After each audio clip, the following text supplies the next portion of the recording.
This is a ticket to the party. Evening, boys. First service. You gotta love Mohammed. Oh! That is a moment of absolute magic from Federer. It's Murray magic, though. Djokovic, what are you doing? It's phenomenal. He's got quite a large gluteus maximus. I've never seen anything like it. Hi, Pricey. I know you're at work, but we thought let's interject ourselves into your working shift. How you doing? Sure. I mean, this isn't what I was exactly expecting, but let's go for it. We're going to play a new game right off the bat. Okay. I texted you earlier on today to give me 5 statements about the 2024 tennis season, right? Yep. You're going to have to now explain this on the Pricey is Right. Superb.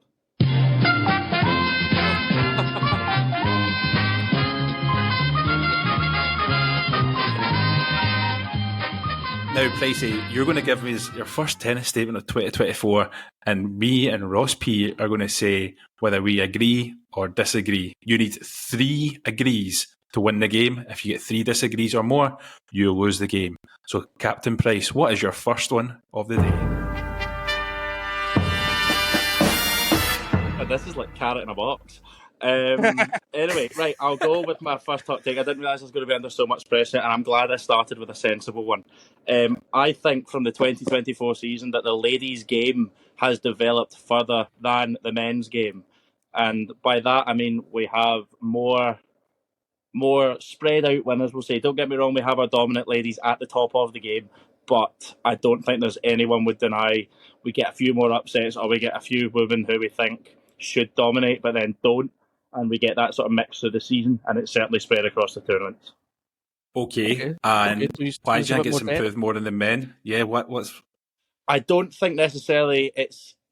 I don't know if a few big players this season have been unlucky in terms of injuries or sickness, as we've maybe seen towards the end of the season. I think quite consistently through the tour this year, we've seen on the men's side 2 clear star players. And the men's season this year has really just been about saying goodbye to people who have carried tennis instead of the sort of quality that we're now seeing on the ladies' side. God, I'm so mature. That's not bad, by the way. That's pretty decent. What do you think, Skinny? Is this going to be a Pricey's right or a Pricey's wrong? That's a Pricey's right. I think right off the bat, that's... Pricey, you're going to say that for everything? I know, but I think Ross B, I think he's made valid point there. As old gladiator style... Correct, yeah, he is right. Price is... Hey, can I be the deciding vote if you 2 disagree? No. No. Okay, sorry. Okay, go. Moving on. As I am number two. Yeah, number 2. Go ahead, sorry. Number 2. This is going to ruffle a few feathers at home. Nadal is, if not one of the most dominant athletes of all time. I mean, I'm going to justify it. My justification is, regardless of if you think his GOAT status gets removed because he was only good on clay, name a more dominant arena, place, vibe, aura than 14 slams at the hardest slam to win. Right, you've lost me right away because you said hardest slam to win, and you all said dominant athlete.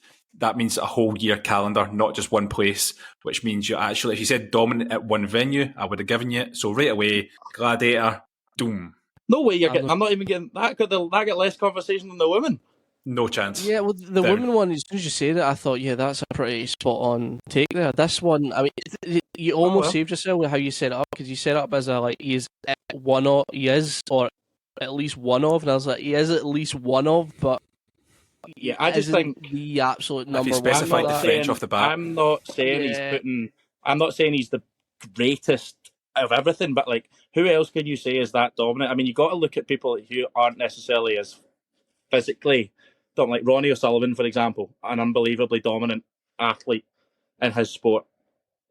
Nadal winning 14 French Opens. Anyway, I want my getting a thumbs up or a thumbs down here. Thumbs down, Ross P. You know what? I'm going to join Skinny in this. That is right. Let's continue on. The Pricey is right. Let's get on question statement 3. Now, I slightly contradict myself here with my first one, but I do stand by this. After a period of time, the big 4 will not be missed. Tennis will evolve without them. What's the period of time? What's the span of time? Can I be honest with you? Watching Nadal's last match, I was happy to see him go. And we've had arguments on the pod before about Murray was ready to go. He had to go. When Djokovic goes, I won't shed a tear. Now that Federer's gone, all he's done is release very expensive rackets that I can't afford but really want to buy. Rossby, all I'm going to say is, just to keep this kind of shorter and sweeter, it's not an onion hanger. It's not a hot take for me, but I think he's completely correct in the statement because tennis has always survived regardless of who the big names are. Nobody's bigger than the club. Exactly. I'm not sure, man. I'm not sure. This is the thing. For just between two of us, I could then say, no, Pricey's wrong. You're saying Pricey's right. What's the I'll decide if you want. Rossby, I'll give you the sign vote in this one if you give me the sign vote in the next one. That's fair. Oh, no, fair. can Skinny get the... No. Give Rossby the deciding vote in the last one, please, because he'll like it. Okay, yeah. Oh. Okay, deal. Okay. So Skinny's agreeing this is a win. It's a win. It's a win. Right. Okay, number 4. Here we go. Tennis commentators and pundits need a total revamp. Okay. I think we could just stop right there. Ding him. He doesn't need to justify it. He's completely correct. Absolutely. I know I'm correct. I don't want to name names, but tennis needs. No, you're tennis right, is a generically boring sport, and it's only enjoyed by tennis fans. Make it more interesting. Well, we're now into question or statement 5. The Pricey is right. It's a bit political, so we're going either way with this one. Skinny, this is why I didn't want you voting on this one, because you are utter woke nonsense. I'm not woke nonsense. I'm just going to say, Saudi money is good for tennis. Make tennis sexy. Make it good. Spend the money. Get people in. Get actors in as pundits. Get OnlyFans models round the side of the bloody fucking the courts. Make it sexy. Make it good. Pump the money in. Who cares if they get £1 million for playing a match? I'll take a pie and a cup of tea after a Winter League match, but these boys can get the money. Can I just tell you something now? Whatever sports they've pumped money into, they've not made it better. I know, but they're not making the sport, remember. We already have the foundations. But everything you've said there, they're not going to change that. They're not going to make it better. They're going to make it worse. I'll even show you. I've made my comment does say, make it sexy. Make tennis sexy, and we need money for that. And that's where the money is at the moment. You don't need money. Man.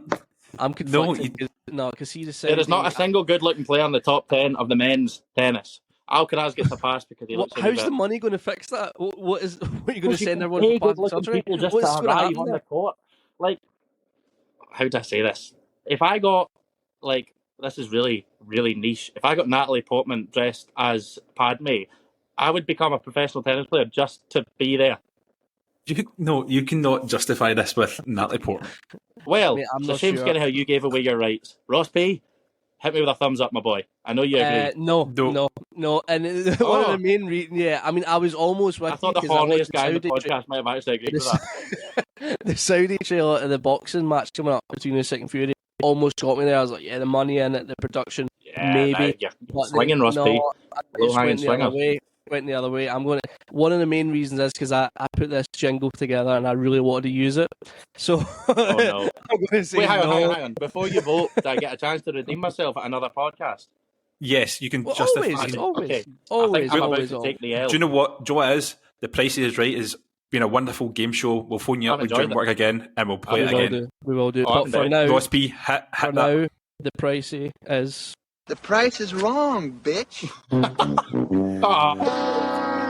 Pricey, enjoy the rest of your shift. We love you. We'll see you soon. The passenger area. Yeah. Look, right, nice. Boys, I'm going to have to go. I will speak to you soon. Have a great podcast, folks. Thanks for listening, and I'll be back in a better form next Monday. We look forward to it, boys. Cheers. Bye-bye.